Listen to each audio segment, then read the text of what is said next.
Rubin, Democratic strategist and former Deputy Assistant Secretary of State. And Dustin. Okay, I want to come to you, Joel, because I know you and I were both going into this talking about generational divides, especially among Democrats in New York, whether that's Jewish communities, Black communities.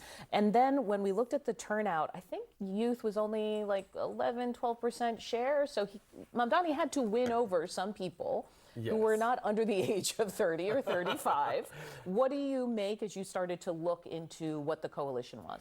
Well, first of all, overall turnout was off the charts, right? The largest turnout since the late 60s, and that is a significant the late 60s. point. That blew my mind, because we're not in a midterm, we're not in a general election year. I mean, this is a serious statement of not just enthusiasm, but also anxiety and anger about where the country is. And people, for the first time since Donald Trump took power, have had a chance now to electorally express themselves. So to me, that's a big win for democracy. It's a big win for the Democratic Party. The coalition sticks together. I think what you see is that the different pockets of New York came out. I am concerned about the Jewish vote, for example, going 2-1 for Cuomo and what that means for our debates inside the party. And that's going to be a continuing argument. Yeah. But definitely what he was able to do by having that broader, older group come in, that means that a lot of people probably came in that weren't participating before. That's also very important and very valuable. All right, if you're a moderate Democrat today, you're like, yes. And if you're a socialist, you're like, this is great. And everyone thinks they've got a lesson.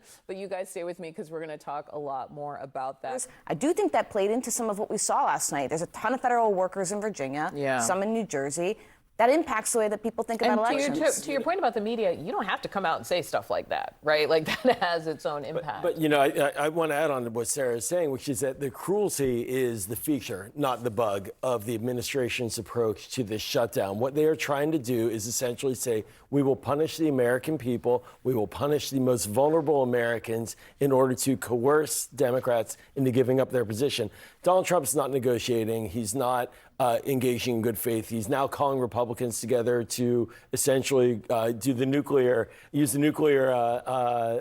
weapon. Try and end the filibuster in the Senate. Yeah. And that's not going to work, because Senate Republicans understand they have to live there after Donald Trump. And so what's his approach? Is it just more cruelty? It looks like that, and I think he owns that. I would also say that to people who are going hungry, especially mothers, like, the cruelty is bipartisan to them, in that everyone's saying, I feel your pain, but that but is the killer for someone. Except that the courts told him he has the funds and he should release them, and instead of going all the way, he's saying partial. Yeah, do you think when he goes to the Hill it means something, or is he going to the Hill just to say, hey, let's start doing some procedural filibuster talk? Yeah. Okay, group chat is back to talk about last night. There were a couple threads out of the Virginia races. One is whether or not there would be ticket splitting. Would there be a voter who turns out for Spanberger, maybe a Democrat, who is like, that texting scandal is too much, and they make what I call the voter grimace, where they're like, I can't do it. That is not how it turned out. No, it was a wipeout, Adi, a complete wipeout, Democratic takeover of all levels of government, a dominant majority in the state house, the top three offices. Virginians clearly made it a point to say to Donald Trump, we rebuke you. We do not like your policies. Remember, Virginia has been hit extremely hard by the budget cuts, by the doging, now by the shutdown. And I think if you want to find a state in the country that can very clearly explain how they feel about Donald Trump and his policies, Virginia's the one, and it was a wipeout. Is it just particular But, you know, Adi, I think one theme that is across all these elections, particularly in New Jersey and Virginia and New York, is the affordability issue. And that's... she used the same word. She used the exact same word, and that was the winner. She's a national security Democrat, Abigail Spanberger. She has a strong track record in those issues, but she ran on affordability, too. And she ran on it as a moderate, and she clobbered her opponent. And it wasn't just a normal cycle reverse. It was a dominant victory. This is one of Trump's favorite topics, period. The man loves a tariff. And now in the second term, he completely was like, we're doing it. We're making this tariff-based economy. What are you thinking going into hearing court arguments, which are always illuminating, frankly? I mean, I got to say, you know, the Constitution says that the power of taxing rests in Congress.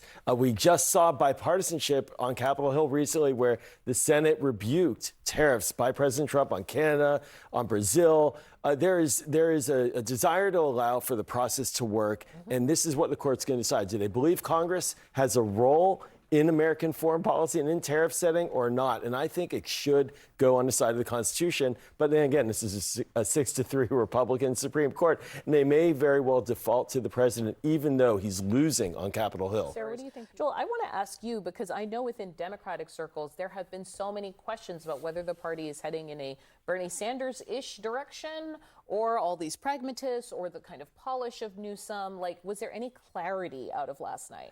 And the answer is yes.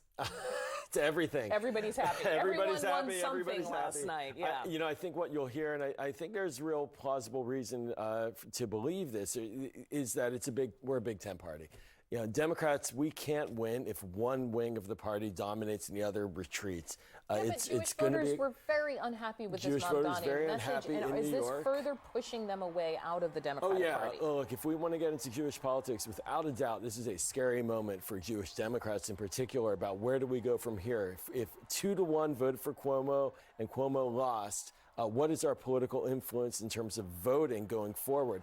But outside of that, between progressives and moderates, I think you saw both sides pulling similar messaging. But the key question now is governing. You know, what is Mamdani going to do when he's governing? What are the two governors going to do when they're leading? And we're going to have a whole year to see. And I think that's going to very much impact the messaging in the midterms.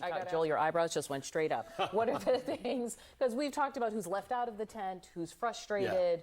Yeah. Having a big tent does mean that there is some friction under there. Yeah, totally. There's friction. But Adi, that is the point, is that the more Democrats come out and the more diversity of candidates that we have, the more likely we're going to win. And we saw the enthusiasm off the charts here in New York. We saw the return of the national security Democrat, now leading New Jersey and Virginia.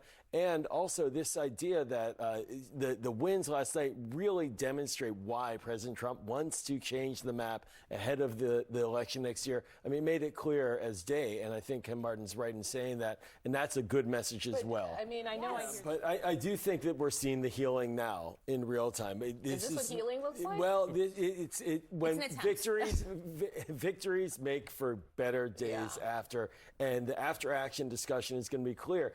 It's not one side that won in this election, and that winning and joining together is what's going to deliver in the midterms. That's right. I want to thank you for helping me make sense of all this.